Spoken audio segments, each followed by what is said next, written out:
भारत के भविष्य सुधारने का एकमात्र उपाय है जी गुरुकुल गुरुकुल और विलुप्त कर त्यागी दिए। त्यागी गुरु, अच्छा जिनमें त्याग हो। क्योंकि त्यागी- आज जो गुरु के नाम पे समाज में शिक्षक और लेक्चरर, प्रोफेसर, अन्य जितनी भी पद सृजित किया जा रहे हैं वो लालच से भरे हुए हैं। वो टीए डीए और मासिक वृत्ति से जो पाते हैं उसी के अनुमान में और उसी के गणित में लगे रहते हैं, उसी से उनका मूल्यांकन होता है। गुरु का मूल्यांकन पाने वाले धन से नहीं होता, गुरु का मूल्यांकन तो उनसे होता है कि उसने कितने दिलों को छुआ है और कितने लोगों का जीवन बिल्कुल बदला है। बिल्कुल सही बात। महाराज जी बस एक लाइन में जवाब चाहिए।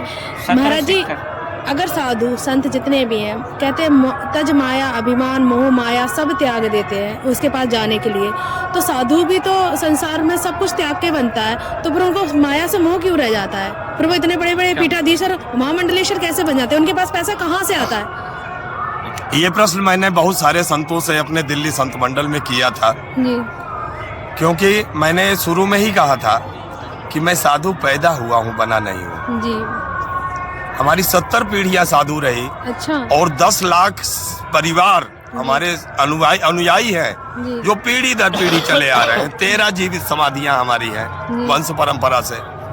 इसके बाद भी आज तक हम अमीर नहीं हुए। जी मैंने उन साधुओं से पूछा था जी कि तुम लोग दिल्ली आते हो और 10 साल में करोड़पति हो जाते हो, बड़ी बड़ी गाड़ियां हो जाती हैं, बहुत सारा धन हो जाता है, कैसे करते हो? मुझे भी बता दो। मैं 70 पीढ़ी से शादी हूँ, फिर भी किसी भी महीने में दूसरे महीने के लिए धन नहीं बचता। जी जो आता है जय सिया राम। जी तो साधु को धन मांगने के अधिकारी होता है? भटका हुआ साधु, भटका हुआ साधु साधु किसी से कुछ नहीं मांगता। आवश्यकता ही नहीं है उसकी। आवश्यकता समाज ऐसे ये- पूरी करती ये है कह सकते हैं- बगैर मांगे। मेरी उम्र इतनी बढ़ चुकी है, जी पूरे आश्रम का संचालन आज तक हमने मांग के नहीं किया। कैंप के लिए भी आज तक मैं मांग के नहीं आया हूँ। फिर ये संचालन मैं तो कैसे हो 10,000 रुपए एक शिष्य ने दिया और कैंप के लिए चला आया हूँ। जो शिष्य सुन रहा है अपने से भेज रहा है। अच्छा अपनी इच्छा अनुसार जो भी देगा तो साधु उसको मना भी नहीं करेगा। अच्छा महाराज जी एक चीज जब शिष्य खुशी से सामर्थ्यवान है त्याग पूर्वक जी। अपने धन को गुरु के लिए समर्पित करता है तो वो दूध है। महाराज जी जब हम प्रेरित करके, दबाव देके, लोभ लालच देके, धर्म का भय दिखाकर उससे भय दोहन करते हैं, उससे धन लेते हैं, तो अपवित्र धन है। अच्छा महाराज जी तो यहाँ पे शिष्य जितना गुरु को समझता है तो गुरु को भी शिष्य को उसकी धन देने की क्षमता को समझना चाहिए।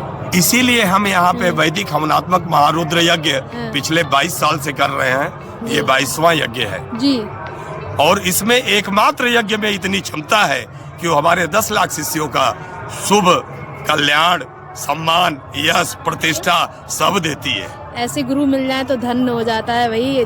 गुरु मिलना भी बड़े सौभाग्य की बात होती है। आजकल महामंडलेश्वर जो बने हुए हैं उनकी तो मैं बात नहीं करना चाहती। सोने के सिंहासन पर बैठे करोड़ों के, अब तो दर्शन ही नहीं दे रहे हैं छोटे लोगों को। मैं ये कह सकती हूँ